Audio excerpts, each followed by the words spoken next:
අයිබෝන් පුතේ අපි අද කතා කරන්නේ 10 වන ශ්‍රේණියේ 13 වන පාඩම. ඇතිතතු කියන තිලකුණු දහම. තිලකුණු දහම කියන්නේ පුතේ ත්‍රිලක්ෂණ ධර්මතාවය. පුතාලට මේ රූපරාමයේ දකින්නට පුළුවන් ආකාශයේ තිබෙන ආකාරය. අහස නිරතුරුව එකම මට්ටමින් පවතින්නේ නෑ පුතේ. මේ මොහොතේ තියෙන සුන්දර ආකාශය නෙවෙයි තව මොහොතකින්. නිරතුරුව වලාකුළු ඒ මේ යත චලනය වෙනවා. එහෙමනම් ලොව මොන තැන මොන ආකාරයෙන් බැලුවත් පුතේ අපිට හැම තැනම දකින්නට තියෙන්නේ මේ වෙනස් වීමේ ස්වභාවය. වෙනස් වීමම තමයි පුතේ කියන්නේ අනිත්‍යතාව කියලා. එහෙමනම් මෙම අනිත්‍යතාවය ලොව සදාතනික ධර්මතාවයක් වෙනවා. අපි බලමු පුතේ මොනවද ත්‍රිලක්ෂණ ධර්මය කියලා. අනිත්‍ය, දුක්ඛ, අනාත්ම. මෙන්න මේ කියන කරුණු තුන තමයි ත්‍රිලක්ෂණ ධර්මතාවයේ විදිහට බුදුරජාණන් වහන්සේ අපට පෙන්නලා දෙන්නේ. මේ රූපරාමුව බලමු පුතේ.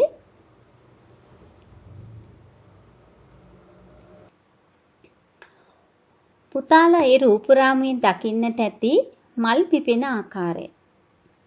උදෑසන මල් පිපෙනවා, හවසට මල් පර වෙලා යනවා.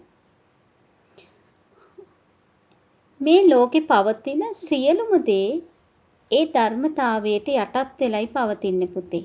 අපි මුලින් කතා කරා ආකාශය ගැන, එකම විට පවතින්නේ නැති බව. ඒ වගේම තමයි උදේට පිපෙන මල හවස් වෙනකොට පර වෙලා යනවා. ඒ ආකාරයෙන් පුද්ගලයාගේ ජීවිතයත් ඒ විදිහමයි. හේතු ප්‍රත්‍යයෙන් හටගත්ත සියලු දේ විනාශ වන බව තමයි පුතේ බුදුරජාණන් වහන්සේ පෙන්නලා දුන්නේ. එහෙමනම් මේ මල උදේ පිපිලා හවසට පර වෙලා යනවා වගේම තමයි මිනිසාගේ ජීවිතය. උපදින මිනිසා දවසක මරණයටපත් වෙනවා. උපදින්නේ මරණයත් අතේ අරගෙන. එහෙමනම් ලොව පවතින සියල්ල අනිත්‍යතා ධර්මතාවයට යටත්ව පවතින බව තමයි පුතේ පසක් කිරීමට මේ සාධක වලින් හැකි වෙන්නේ. අපි බලමු පුතේ ත්‍රිලක්ෂණ ධර්මතාවයේ පළමුවන ධර්මතාවය තමයි අනිත්‍ය ලක්ෂණය. අනිත්‍ය කියන්නේ ස්ථීර භාවයක් නැති බව. මේ රූපරාමු තුලින් මං අදහස් කරා පුතාලට ඒ බව හොඳින් අවබෝධ කරවන්නට හේතුව ත්‍රිලක්ෂණ ධර්මතාවය කියන්නේ පුතේ අවබෝධ කර ගැනීමට අමාරු ගැඹුරු ධර්මතාවයක්. කර්මයේ පුනර්භවය, පටිච්ච සමුප්පාදය වගේම ගැඹුරු දහම් කරුණු තමයි පුතේ ත්‍රිලක්ෂණ ධර්මතාවය.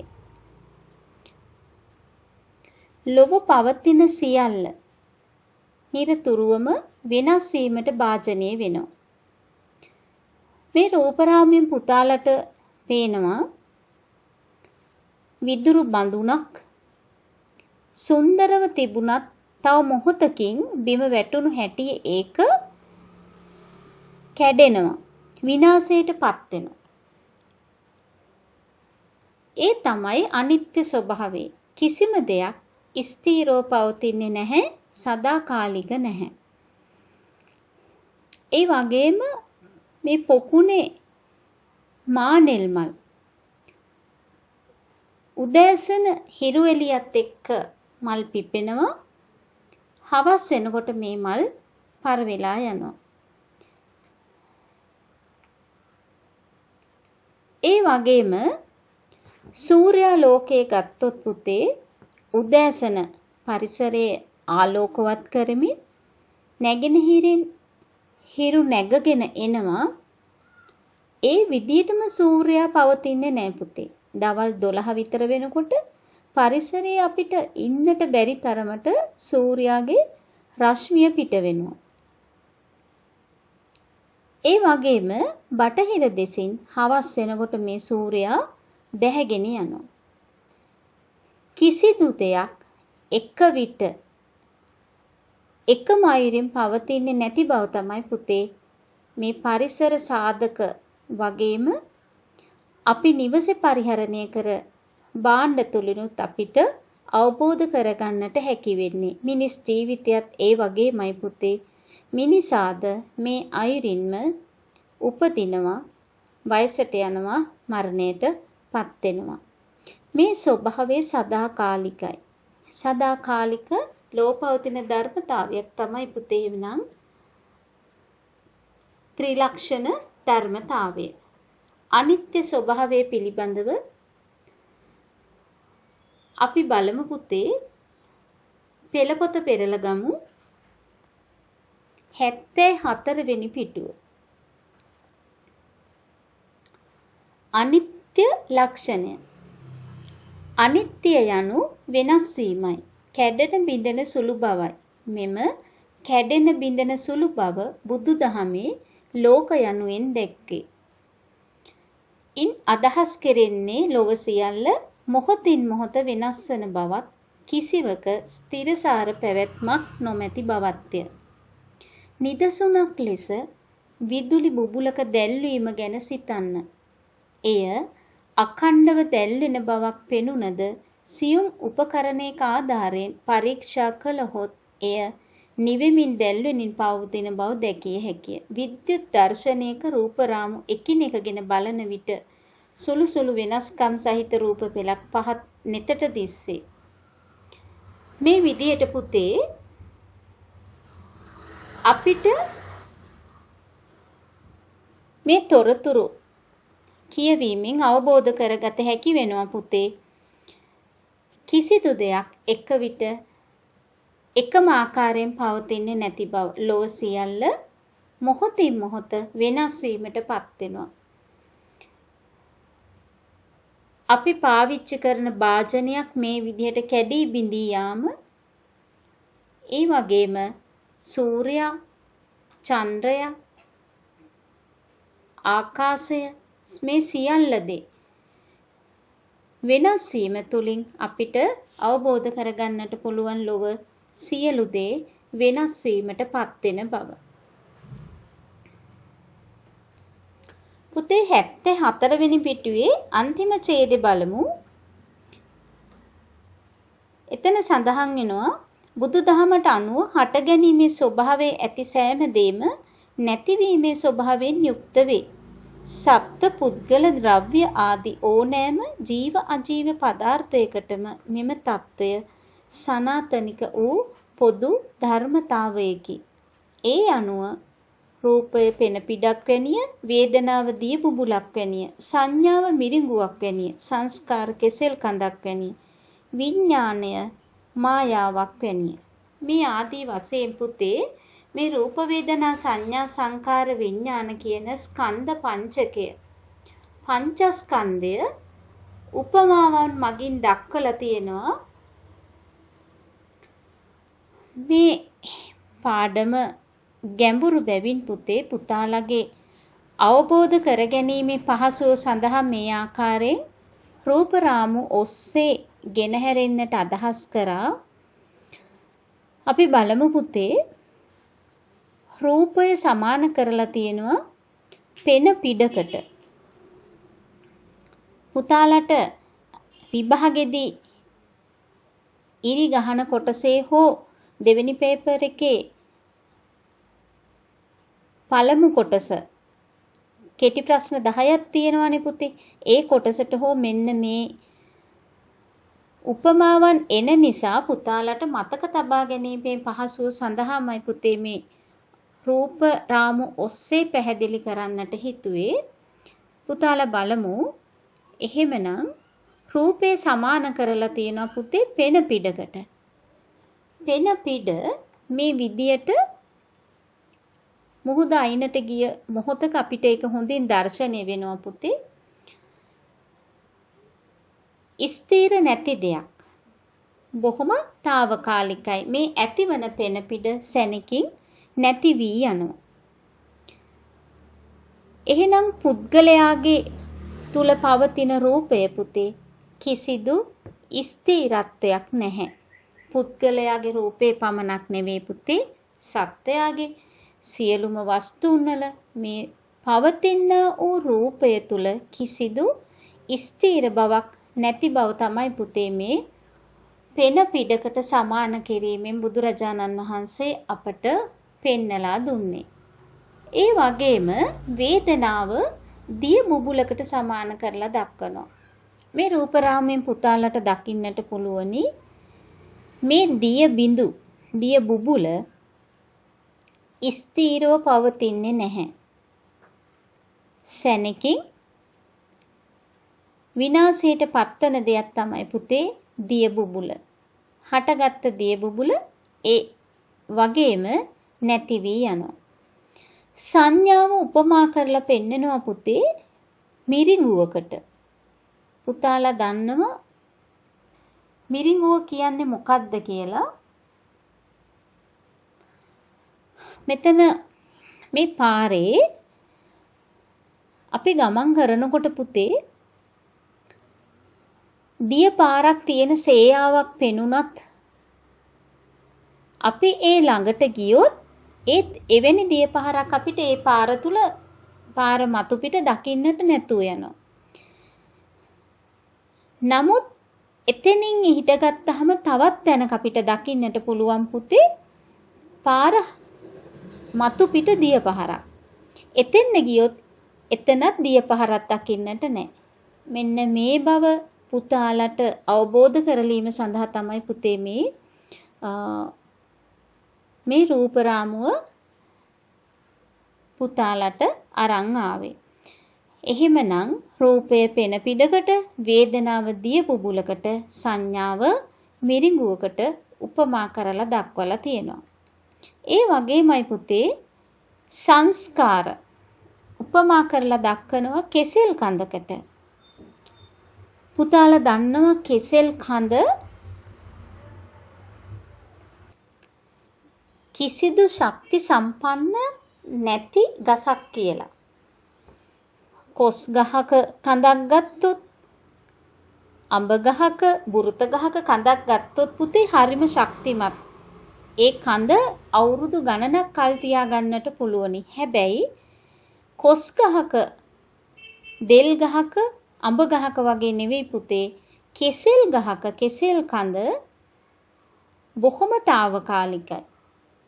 ඉක්මනින්ම විනාශයට පත්වන දෙයක්. දින 4ක් 5ක් වගේ කාලයක් තුළ ඉක්මනින්ම විනාශ වෙනවා මේ කෙසෙල් කඳ. එහෙමනම් අපි තුල හටගන්න සංස්කාරයන්ද මේ කෙසෙල් කඳ වැනි. ඒ වගේම විඥානය උපමා කරලා දක්වනවා පුතේ මායාවකට. අපි දන්නවා මායාව කියන්නේ මුලාවක්.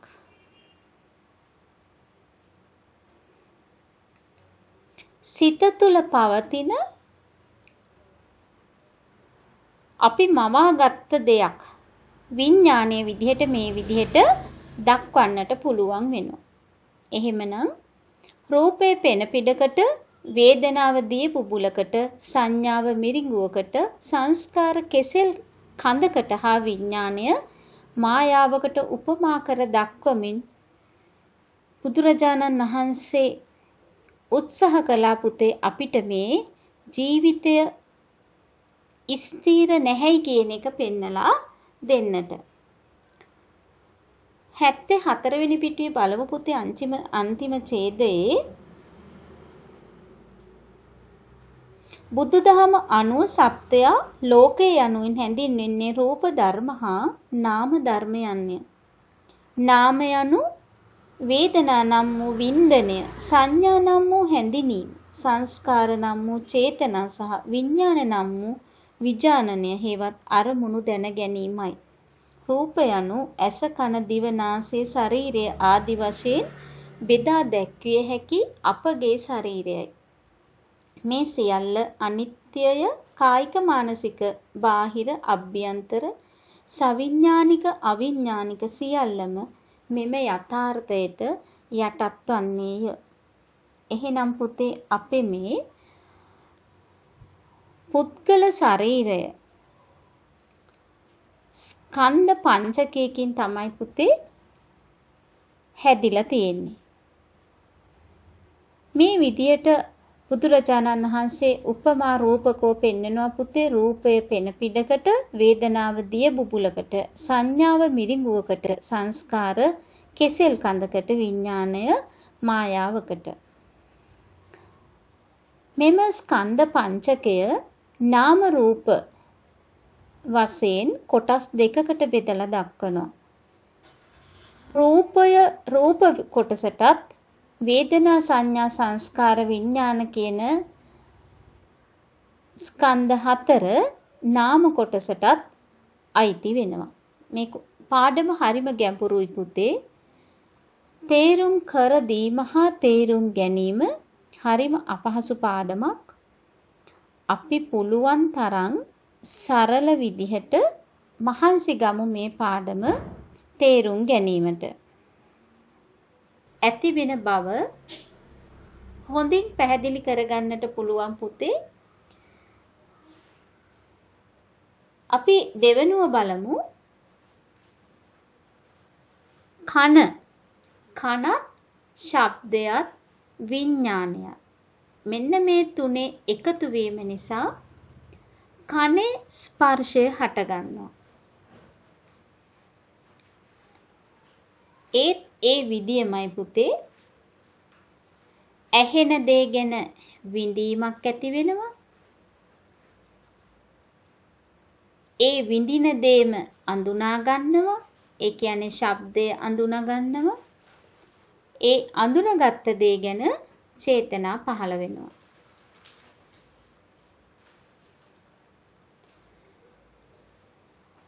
ඒ වගේමයි නාසය ගත්තොත් නාසය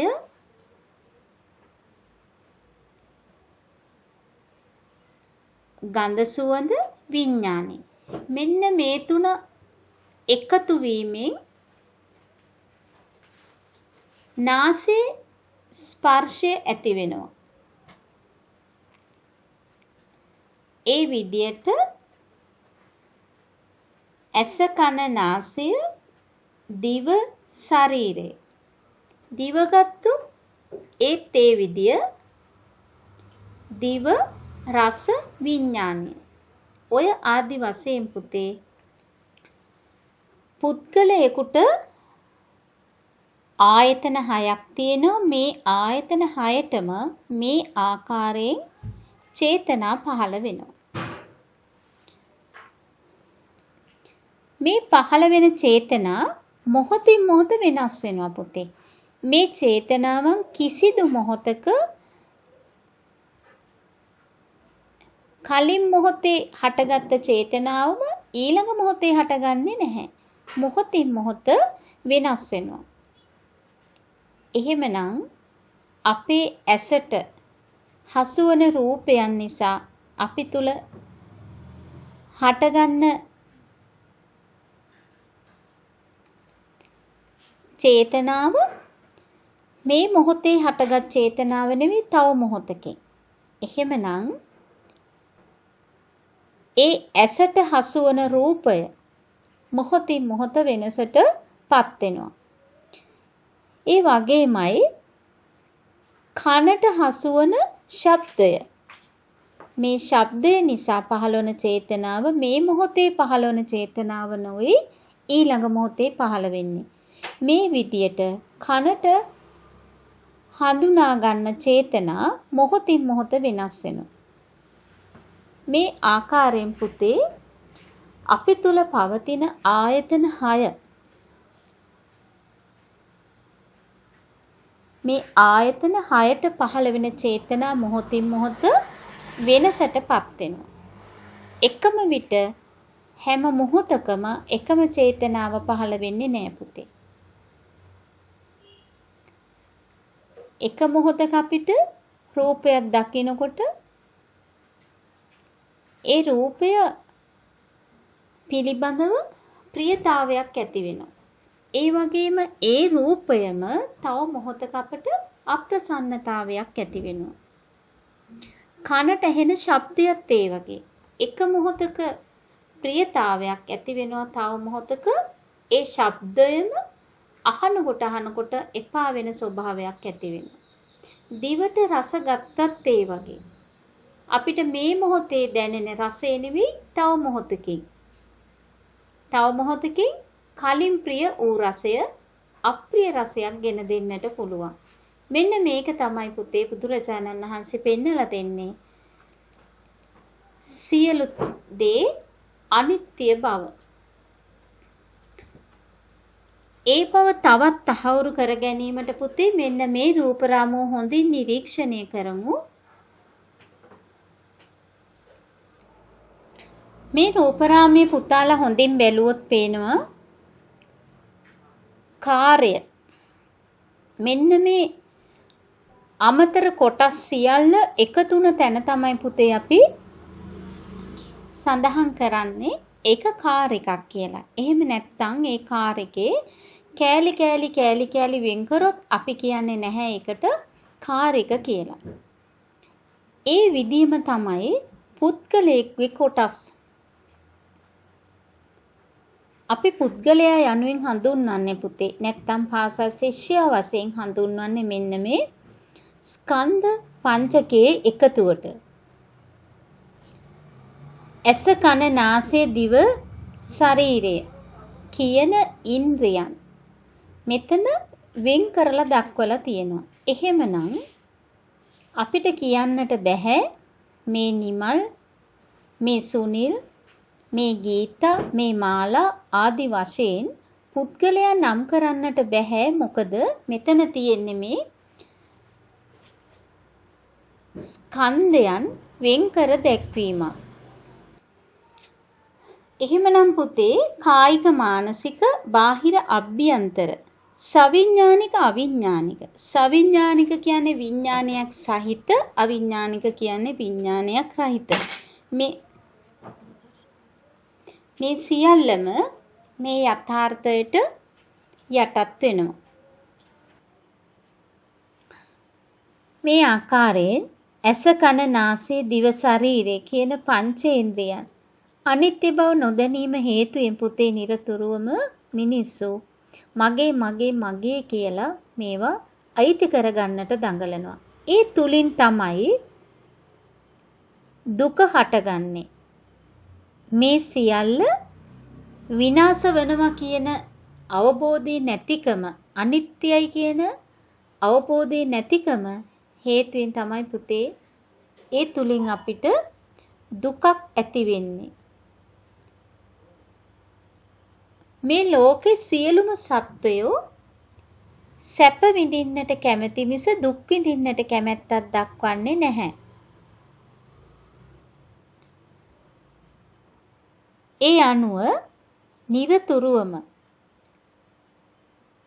සෑම අයෙක්ම කටයුතු කරන්න පුතේ සැප විඳින්න. සැප විඳීම සඳහා ඇසට ප්‍රිය වස්තුන් හොයනවා. කනට මිහිරි ශබ්ද හොයනවා. දිවට රස භෝජන හොයනවා. නහයට හොඳ සුවඳ හොයනවා. ශරීරයට පහස හොයනවා. මෙන්න මේ විදියට මේ ශරීරයේ පිනවීමට, ශරීරයට සැප දීමට මිනිස්සු නිරතුරුවම මහන්සි ගන්නවා. ඒ සැප දෙන්න මහන්සි ගන්න අතරේදී සැප නොලැබෙනකොට මිනිස්සුන්ට ඇති වෙනවා පුතේ මහත් දුකක්. සංසාරේ පුරාවට මිනිස්සු මේ විදියට සැප හොයමින් යනවා. නමුත් සැප පසුපස තියෙන්නේ නිරතුරුවම මහත් වූ දුකක්. එහෙමනම් මේ අනිත්‍ය ධර්මතාවයේ හේතුවෙන් පුද්ගලයාට ඇති වෙනවා නැත්තම් මුහුණ පාන්නට සිද්ධ වෙනවා මහත් වූ දුකකට. එහෙමනම් ත්‍රිලක්ෂණයේ දෙවෙනි ලක්ෂණය වෙන්නේ දුක්ඛ ලක්ෂණය. අපි බලමු 75 වෙනි පිටුව පෙරලා ගමු පුතේ. 75 වන පිටුවේ පළවෙනි ඡේදයේ දුක්ඛ ලක්ෂණය. ලොව සියල්ලෝ සැපයට කැමති වේ. සියල්ලන් සියලු කටයුතු සිදු කරන්නේ දුක් දුම්නස් අපේක්ෂාවෙන් නොවේ. සැප සොම්නස් අපේක්ෂාවෙනි. එහෙත් සංසාරික පැවැත්ම මූලික වශයෙන්ම දුක් සහිතය. සැපදායකයයි සැලකෙන සියලු වින්දනයන් తాවකාලිකය, අනිත්‍යය. එබැවින් දුක් සහිත වේ. දුක යනු සරල, සාමාන්‍ය, අප්‍රසන්න වින්දනයක් නොවේ. එය ජීවිතයේ යථාර්ථයයි. මංගල ධර්ම දේශනාවේදීව බුදුරජාණන් වහන්සේ වදාළ පරිදි ඉපදීම දුකය. මහලු වීම, දි รา යාම දුකය. ලෙඩවීම, ව්‍යාධිය දුකය. මරණය, විනාශය දුකය. ප්‍රියයන්ගෙන් වෙන්වීම දුකය. අප්‍රියයන් හා එක්වීම දුකය. මේ ආදී වශයෙන් පංචස්කන්ධේම දුකක් බව බුදුරජාණන් වහන්සේ එදා පළවෙනි ධර්ම දේශනාවේදී පෙන්නලා දුන්නා පුතේ. ඒ අනුව මේ අටවැදෑරුම් දුක පිළිබඳව පුතාලා මීට කලින් ඉගෙනගෙන තියෙනවා. 8 9 ශ්‍රේණිවලදී ජීවිතේ දුක මොකක්ද කියන එක කෙටියෙන් කිවහොත් රූප වේදනා සංඥා සංකාර විඥාන යන මේ පංචස්කන්ධෙහි තණ්හාවෙන් තදින් එල්බගැන්ම නොහොත් පංච උපාදානස්කන්ධෙම දුකය. ලෝකය යනු මෙකී පංච උපාදානස්කන්ධයයි. ලෝකය දුක මත පිහිටියේය. ජාති ජරා ව්‍යාධි මරණ ආදී දුක් මිල මුදල් දැන උගත්කම නිලතල ආදිය නිසා ඉක්මවා යා නොහැකිය. මේ විදියට පුතේ ඉපදුනා නම් ඒ පුද්ගලයාට මරණය නියතයක්. ඉපදුණු සෑම සත්වයක්ම ඉපදුණු අවස්ථාවෙන් ඔබට ගියාම ටික ටික වර්ධනය වෙන්න පටන් ගන්නවා. මව් කුස මාස 10ක් ගත කරලා ඒ මාස 10ක් මව් කුස ඉන්න එකම මහත් දුකක් පුතේ. කරුවල කාමරයක අපිට ඉන්නට අමාරුයි මාස 10ක්. එහෙමනම් මේ මව් කුස හිඳීමම මහත් දුකක්. මව් කුසින් මේ ලොවට බිහි වූ දවසේ ඉඳලා ටිකෙන් ටික වර්ධනය වෙලා ඊට පස්සේ ඒ දරුවා පාසල් වියට එළඹෙනවා. පාසල් අධ්‍යාපනය හමාර කරලා රැකී රක්ෂාවක් කරලා අනතුරුව වයස්ගත වෙනවා. ඊට පස්සේ ලෙඩ වෙනවා. අනතුරුව මරණයටපත් වෙනවා. මේ ලෝකේ උපන්න සියලුම සත්වයෝ මිනිස්සු පමණක් නෙවෙයි සියලුම සත්වයෝ මේ විදියට ඉපදුනා නම් මරණයටපත් වීම තමයි ලෝක ස්වභාවය. පංච උපාදානස්කන්ධේම දුකක් බව බුදුරජාණන් වහන්සේ පෙන්වලා දෙන්නේ ඒකයි පුතේ. මේ සියලුම වස්තුන් අනිත්‍ය බව අපි මුලින් ඉගෙන ගත්තා. ඒ අනිත්‍ය හේතුවෙන්ම තමයි පුතේ දුකක් ඇති වෙන්නේ. වෙනස් වෙන නිසා. කුඩා ළමෙක් ටික ලොකු වෙනකොට අර තිබුණ සුන්දරත්වේ නැති වෙද්දී මහත් දුකක් ඇති වෙනවා. ඊළඟට තරුණ වයසට එළඹිලා වයසට යනකොට ඇඟ රැලි වැටෙනවා දකිද්දි දුකයි. කොණ්ඩේ ඉදෙනවා දකිද්දි දුකයි. දත් හැලෙනවා දකින විට දුකක්. මේ ආදි වශයෙන් පුතේ පංච උපාදානස්කන්ධේම මහත් දුකක් බව බුදුරජාණන් වහන්සේ පෙන්නලා දෙනවා. අවසානයේදී මරණයටපත් වෙනවා. ඒක මහා දුකක්. මේ විදියට පුතේ ත්‍රිලක්ෂණීය තුන්වෙනි කරුණ විදිහට අනාත්ම ලක්ෂණය පෙන්වලා දිය හැකියි. පුතාලා බලමු 75 වෙනි පිටුවේ දෙවෙනි ඡේදයේ අනාත්ම ලක්ෂණය ගැන සඳහන් වෙනවා. ආත්මය anu සංස්කෘත භාෂාමය යෙදුමකි. එහි පාලි යෙදුම අත්ත යන්නයි. සිංහල යෙදුම මම හෙවත් තමා යන්නයි. නিত্য වූ ස්ථිර වූ නොවෙනස්ව පවතින ආත්මයක් හෙවත් මම යයි ගත හැකි පදාර්ථයක් ඇතැයි බුදුරජාණන් වහන්සේ වැඩවිසූ කාලයේ ඇතැම් මහණ බමුණෝ ඉගැන්වූහ. එසේම එබඳු ආත්මයක් ඇති බවට නොයෙක් අයුරින් කරුණු දැක්වූහ. වාද විවාද කළහ. වෙනස් වන සුළු ලොව නොවෙනස් දේ නම් ආත්මය යැයි ඔවුහු කියා සිටියහ.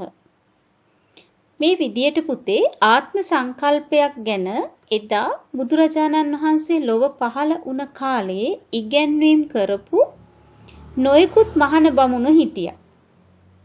ඒ අය කිව්වේ මේ නොවෙනස්ව පවතින ආත්මයක් තියෙනවා. ඒ මොකද්ද නොවෙනස්ව පවතින ආත්මය? මම වශයෙන් තමයි ඒගොල්ල සඳහන් කරේ. බුදුරජාණන් වහන්සේ පහළ වුණ කාලේ දෙසටක් මිත්‍යා දෘෂ්ටීන් තිබුණා ඉන්දියාවේ. දෙසටක් කියන්නේ පුතේ 62ක්. එහෙනම් ඒ බමුණු පඬිවරු 62ක් දෘෂ්ටීන් 62ක් මත දරමින් ඒ ඉගැන්වීම් වලට නායකත්වයේ දරමින් හිටියා. ඒ අය අතරින් සමහරක් අය පෙන්නුවා ආත්ම සංකල්පයක්. මම කියලා වෙනස් නොවන ආත්මයක් තියෙන බව. පදාර්ථයක් විදිහට මම යනුවෙන් පදාර්ථයක් විදිහට දක්වනවා මේ එදා හිටිය මහණ බමුණු. වෙනස් නොවන ධර්මතාවයක් විදිහට. නමුත් බුදුරජාණන් වහන්සේ පෙන්නලා දෙන්නේ පුතේ අනාත්ම සංකල්පය. ආත්ම සංකල්පයක් මහණ එදා බමුණෝ පෙන්නලා දුන්නට බුදුරජාණන් වහන්සේ කියනවා එවැනි ආත්මයක් නැති බව. එබඳු ආත්මයක් නැතයි කියන්නේ බුදුදහම පමණකි. මම හෙවත් ආත්මය යනු සිතින් මවාගත්තක් බවද විශ්වාස මාත්‍රයක් බවද බුදුදහම පෙන්වා දෙයි. සියලු කෙලෙස් උපදින්නේ ආත්ම දෘෂ්ටිය නිසාය. යුද ගැටුම් කලකෝලාහල ඇතිවන්නේද සියලු අකුසල කරන්නේද මගේය මම වෙමි මගේ ආත්මය වේ යන වැරදි දැක්ම නිසාය. එහෙමනම් පුතේ අනිත්‍ය ස්වභාවය අවබෝධයක් නැතිකම හේතුවෙන් තමයි පුද්ගලයා නිරතුරුවම මේක මගේ මගේ මගේ කියලා බැඳීම් ඇති කරගෙන ඉන්නේ. gedara තියෙන ගෘහ භාණ්ඩද ඒ වගේම හදාගත්ත නිවස යාන වාහන මිල මුදල් gedara ඉන්න සමාජිකයෝ ඉඩකඩම් වතු පිටි මේ සියල්ලම පුතේ මගේ මගේ කියලා බැඳගන්න තාක්කල් ඒවා අතහරින්නට අමාරුයි.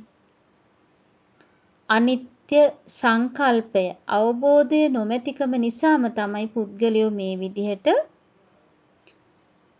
ඒ සියල්ල තමා සතු කර ගැනීම සඳහා මහන්සි ගන්නේ.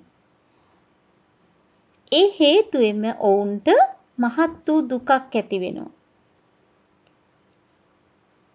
එහෙමනම් මේ තවත් ආත්මයක් නැතයි හිතමින් මේ ආත්මේ පමණක් ඊළඟ ආත්මයක් නොවන බැවින් මේ ආත්මයේ පුළුවන් තරම් සැප විඳින්නට හිතමින් ඇතැම් කොටස් පුතේ පුළුවන් තරම් වැරදි වැඩ කරමින් සැප විඳින්නට මහන්සි ගන්නවා. බුදුරජාණන් වහන්සේ පෙන්නලා දෙන්නේ වැරදි වැඩ කරමින් සැප විඳීමට නොව කිසි කෙනෙකුට කරදරයක් හිරිහැරයක් නොවන අයුරින් බුදු දහමට අනුගතව ත්‍රිලක්ෂණ ධර්මතාවයේ අවබෝධ කොටගෙන ජීවත් වන විදියට මගේ මගේ කියලා අල්ලා ගැනීම තුලින් කිසි විටක ඒ සියලු වස්තුන් අතහැර ගැනීමට නොහැකි වෙනවා. අනිත්‍යතාව අවබෝධ කරගත්ත කිසිම කෙනෙක් මේ විදිහට කිසිම වස්තුවක් මගේ කියලා බැඳ ගැනීම සිද්ධ කරන්නේ නෑ පුතේ. එහෙමනම් ඒ පුද්ගලයාට දුකක් ඇති වෙන්නේ නැහැ. මොකද කිසි දෙයක් මගේ කියලා අල්ලගත්තේ නැත්නම් එයාට එතන දුකක් නැහැ. එහෙමනම් ඔහුට පුළුවන් වෙනවා නිවන් අවබෝධ කරන මාර්ගයේ ගමන් කිරීමට. අනිත්‍ය වූ ධර්මයන් නිත්‍ය වශයෙන් ගැනීම නිසා පුද්ගලයා මහත් දුකකටපත් වෙනවා. අනාත්ම වුණ ධර්මතාවය ආත්මයක් විදිහට ගැනීම තුලින් අසුභ වුණ ධර්මයේ සුභ විදිහට ගැනීම නිසා මේ සංසාරගත සත්‍යය මහත් වූ විකෘතියකට විනාශයකටපත් වෙලා ඉන්නවා. ඒ විකෘතියෙන් නැත්තම් ඒ විනාශයෙන් අත මිදින්න නම් පුද්ගලයා කල යුත්තේ පුතේ මේ ලොව පවතින සියලු දේ අනිත්‍ය බව මෙනෙහි කරමින් ඒ සියල්ල අනිත්‍ය විදිහට දැකිය යුතුයි. අනිත්‍ය විදිහට දැක්කොත් ඔහුට ඒ කිසිදු වස්තුවක් තුලින් දුකක් උපදින්නට හේතුවක් වෙන්නේ නැහැ. ඒ වගේම අනාත්ම දේ අනාත්ම විදිහට ඔහුට දකින්නට පුළුවන් වෙනවා. මේ ආකාරයෙන් මේ ත්‍රිලක්ෂණය මේක හරි අමාරුයි පුතේ, හරි ගැඹුරුයි ත්‍රිලක්ෂණ ධර්මතාවයේ අවබෝධ කර ගැනීම. මොකද පුතාලා දන්නවා අපි කලින් පාඩමේදී කතා කරලා තියෙනවා ත්‍රිලක්ෂණය අවබෝධ කර ගැනීම තමයි විදර්ශනා භාවනාව වෙන්නේ. තිලකුණු භාවනාව කියලා අපි විදර්ශනා භාවනාව හඳුන්වන්නේ ඒ හේතුව මත. අපි පස්වෙනි පාඩමේදී කතා කරා පුතේ ත්‍රිලක්ෂණ ධර්මතාවය අවබෝධ කර ගැනීම තුළින් නිවන් අවබෝධ කළ හැකි බව විදර්ශනා වැඩිම තුළින්. එහෙමනම් මේ පාඩම බැලූ බැල්මට ලෙහෙසි වගේ පෙනුනට ලෙහෙසි නෑ පුතේ. හරිම අමාරුයි අවබෝධය. ඒ නිසාම තමයි පුතාලට රූප රාමු ඔස්සේ 10 වන ශ්‍රේණියේ උනත් රූප රාමු ඔස්සේ පැහැදිලි කරන්නට අදහස් කරේ. එහෙමනම් මේ සියලු වස්තුන් අනිත්‍ය බැවින් ඒ හේතුවෙන්ම දුක් උපදවන බැවින් ඒ සියල්ල අනාත්ම වන බැවින් මේ ත්‍රිලක්ෂණ ධර්මතාවයේ අවබෝධ කරගත්තොත් පුතේ ඒ පුද්ගලයාට පුළුවන් වෙනවා නිවන් මාර්ගේ ගමන් කරන්නට. නිවන් මඟ ගමන් කරන්නට නම් නිරතුරුවම මේ මගේ කියලා මේ මම මේ මගේ යනුවෙන් අසීමිතව ආශා කිරීම අත්හැරගත යුතු වෙනවා. එහෙම අත්හැරගත්ත පුද්ගලයා නිරතුරුවම ගත කරන්නේ අල්පේච්ඡ ජීවිතයක්. තව කෙනෙකුට කරදරයක් නැති බලාපොරොත්තු අඩු ජීවිතයක් තමයි ගත කරන්නේ. එහෙම පුද්ගලයා නිරතුරුවම පුතේ ලැබෙන දෙයකින් සතුටු වෙන කෙනෙක් වෙනවා. ලද දෙයින් සතුටු වෙන පුද්ගලෙක් බවට පත් වෙනවා. ඒ පුද්ගලයාගේ ඉඳුරන් නිරතුරුවම බොහොම සංසුන් වෙනවා.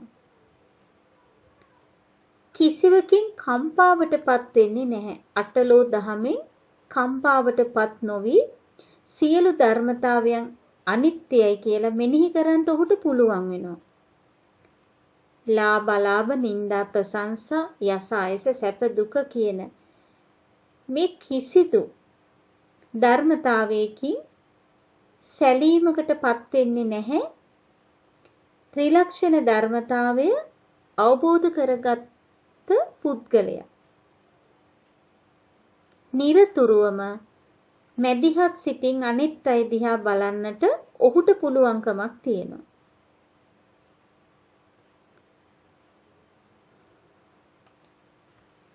බුදුරජාණන් වහන්සේ නිරතුරුවම පෙන්නලා දුන්නේ පුතේ මේ බුදු දහම ප්‍රඥාවන්තයාට මිස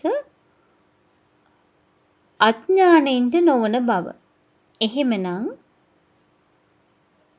ප්‍රඥාව වැඩි දියුණු කරගත හැකි වෙනවා මේ විදියට ලොව පවතින සියල්ල අනිත්‍ය බව දැකීම, ඒ තුලින් ඔහුට දුකක් නොඉපදවීම, ඒ වගේම සියල්ල අනාත්ම යනුවෙන් අවබෝධ කර ගැනීමට හැකිවීම.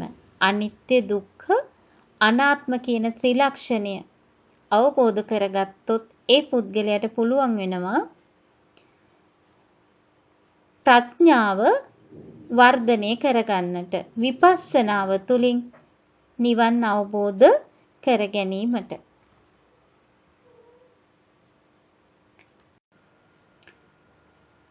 මේ ගංගාව දිහා බැලුවොත් පුතේ ගඟ නිරතුරුවම ගලනවා. හැම විටම අලුත් ගඟක්. ඒ කියන්නේ අනිත්‍යයි. කිසිම වෙලාවක ස්ථිරත්වයක් පවතින්නේ නැහැ. නිරතුරුවම අනිත්‍ය ධර්මතාවය අවබෝධ කරගත් අපේ භික්ෂුන් වහන්සේලා පුතේ අල්පේච්ඡ ජීවිතයක් ගත කරමින් ලද දෙයකින් සතුටු වෙමින් පහසුවෙන් පෝෂණය කළ හැකි සිරුරක් දරාගෙන තුන් සිවුරෙන් ජීවත් වෙමින් මේ විදිහට මහන්සි ගන්නවා නිවන් මඟ ගමන් කිරීමට. අනිත්‍ය ධර්මතාවය ලොව සියල්ල අනිත්‍ය බව අවබෝධ කරමින් අනිත්‍යතාව හේතුයෙන් මේ දුක උපදවන බව අවබෝධ කරගෙන අනාත්ම සංකල්පය මනාව වටහාගෙන මේ විදියට බොහෝම සංසුන් ඉඳුරන් ඇතුව පංචස්කන්ධය නුවණින් වටහා ගනිමින් කිසිදු විටක මගේ කියලා ඇලීමක් නැතිව ඇලීමකින් තොරව එන ඕනෑම බාධකයකට ලාභ අලාභ සැප දුක ආදී අටලෝ දහමින් කම්පා නොවි උත්සාහවන්තව මහන්සි ගන්න පුතේ මේ නිවන් මඟ අවබෝධ කර ගැනීම සඳහාමයි. ත්‍රිලක්ෂණ ධර්මතාවය නුවණින් දැකීමට, නුවණින් පසක් කර ගැනීමට උන්වහන්සේලා නිතරම වෙහෙස ගන්නවා. මේ විදියට බුදුරජාණන් වහන්සේ එදා පෙන්නලා දුන්න අනිත්‍ය දුක්ඛ අනාත්ම කියන ත්‍රිලක්ෂණ ධර්මතාවය ලෝකයාට පෙන්වා දෙමින් ඒ මාර්ගයේ ඒ අනුවම ගමන් කරමින් නිවන් මඟ අවබෝධ කර ගැනීමට නිතරම ස්වාමින් වහන්සේලා මහා සංඝයා වහන්සේලා කටයුතු කරනවා. සබ්බේ සංඛාරා අනිච්චාති යදා පඤ්ඤාය පස්සති අත නිබ්බින්දති දුක්ඛේ ඒසමග්ගෝ විසුද්ධිය. ඒ කියන්නේ පුතේ සියලුම සංස්කාරය අනිත්‍යයි. යම් දවසක මේ සංස්කාර අනිත්‍ය බව දකිනවාද ඒ දවසට දුකින් නිදහස් වෙන්නට පුළුවන් වෙනවා. මේක තමයි නිවන් දැකීමට තියෙන එකම මඟ. අනිත්‍ය දුක්ඛ අනාත්ම කියන ත්‍රිලක්ෂණය නුවණින් අවබෝධ කර ගැනීම. හරි පුතේ, එහෙමනම් 76 වෙනි පිටුවේ බලමු සාරාංශය. ත්‍රිලක්ෂණීය බුදුදහමේ මූලික ඉගැන්වීමකි. අනිත්‍ය දුක්ඛ අනාත්ම කියන ත්‍රිලක්ෂණය ලෝකෙහි යථා ස්වરૂප අවබෝධ කරගත හැකි වීම, අකම්පිත වීම, සමබර පෞරුෂයක් ලැබීම, උපේක්ෂාවෙන් කටයුතු කළ හැකි වීම, අවසානයේ නිර්වාණය බෝධිය සාක්ෂාත් වීම තිලකුණු දැක්මේ ප්‍රතිඵල වේ. ඒ ප්‍රඥාවේ විපස්සනාවේ.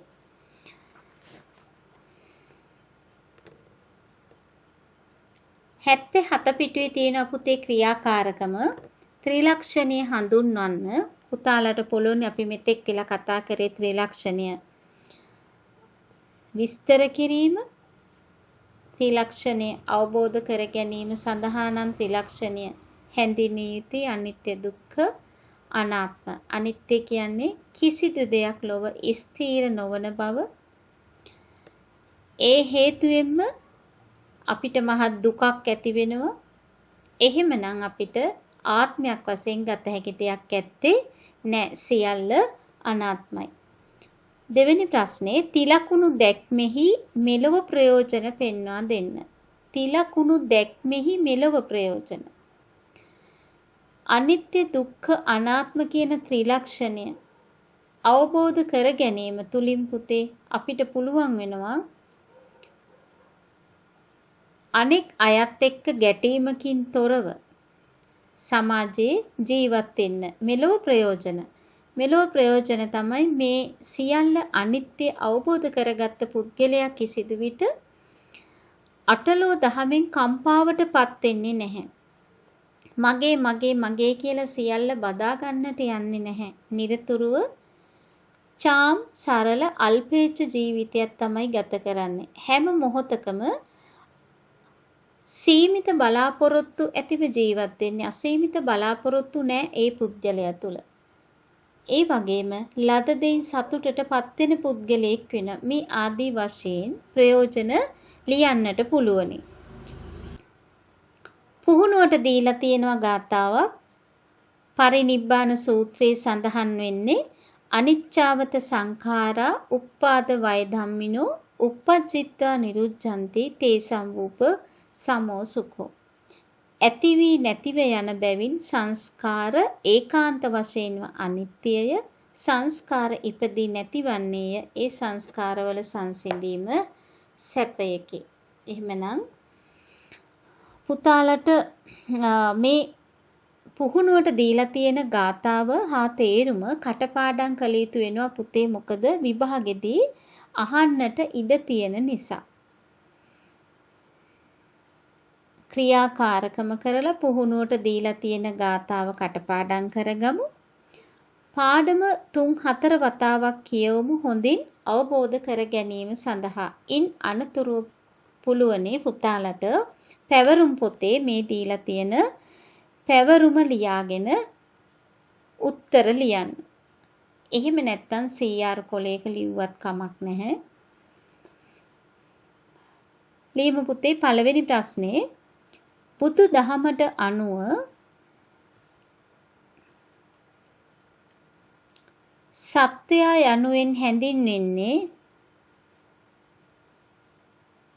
කුමක්ද ලියන්න. බුදු දහමට අනුව සත්‍යය යනුවෙන් හැඳින්වෙන්නේ කුමක්ද ලියන්න. දෙවෙනි ප්‍රශ්නේ ත්‍රිලක්ෂණ ධර්මයේ නම් කරන්න. ත්‍රිලක්ෂණ ධර්මය නම් කරන්න. 3 බුදු දහමට අනුව හටගත් සියලුම දේ නැතිවීමේ ස්වභාවයෙන් යුක්ත වේ. බුදු දහමට අනුව හටගත් සියලුම දේ නැතිවීමේ ස්වභාවයෙන් යුක්ත වේ. මේ පිළිබඳව විස්තර කරන්න.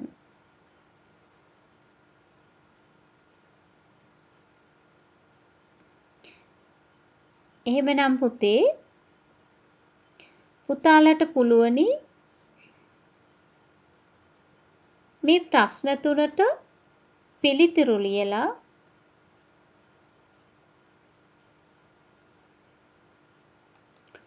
පුතාලගේ මතක ශක්තිය පිරික්සන්නට. එහෙමනම් විනාඩි 30ක වගේ කාලයක් තුල පුතාලට පුළුවනි මේ 1 2 3 කොටස් තුනට පිළිතුරු ලියන්න. ඊට පසුව බලමු පිළිතුරු මොනවද කියලා.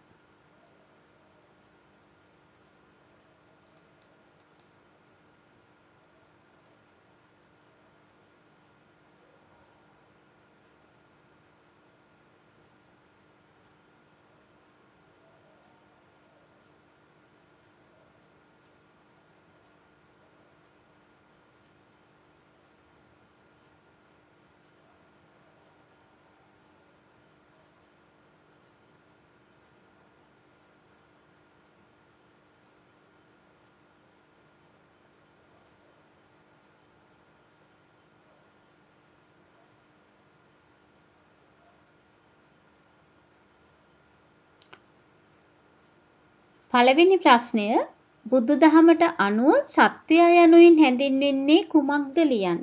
බුදුදහමට අනුව එහෙනම් සත්‍ය හා ලෝකයේ වශයෙන් හැඳින්වුවේ පුතේ රූප ධර්ම හා නාම ධර්මයන්. පළවෙනි ප්‍රශ්නෙට ලකුණු 2යි. දෙවෙනි ප්‍රශ්නය ත්‍රිලක්ෂණය. ත්‍රිලක්ෂණ ධර්මී නම් කරන්න. ත්‍රිලක්ෂණය වෙන්නේ අනිත්‍ය, දුක්ඛ, අනාත්ම. දැන් දෙවෙනි කොටසට ලකුණු 3යි. තුන්වෙනි ප්‍රශ්නේ බුදුදහමට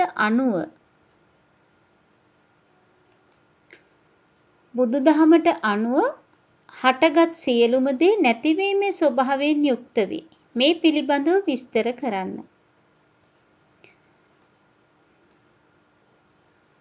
හටගත් සියල්ල නැතිවීමේ ස්වභාවයට තමයි අපි කිව්වේ පුතේ අනිත්‍ය ස්වභාවය කියලා. එහෙනම් අනිත්‍ය කියන්නේ වෙනස් වීම.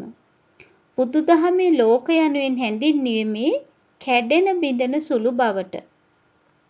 ඉන් අදහස් කරන්නේ ලොව සියල්ල මොහොතින් මොහොත වෙනස් වන බවයි. කිසිදු දෙයක ස්ථිරසාර පැවැත්මක් නොමැති බවයි.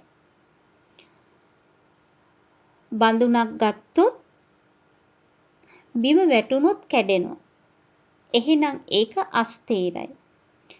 මල් ගත්තොත් උදේට පිපෙන මල හවසට පර වෙලා යනවා.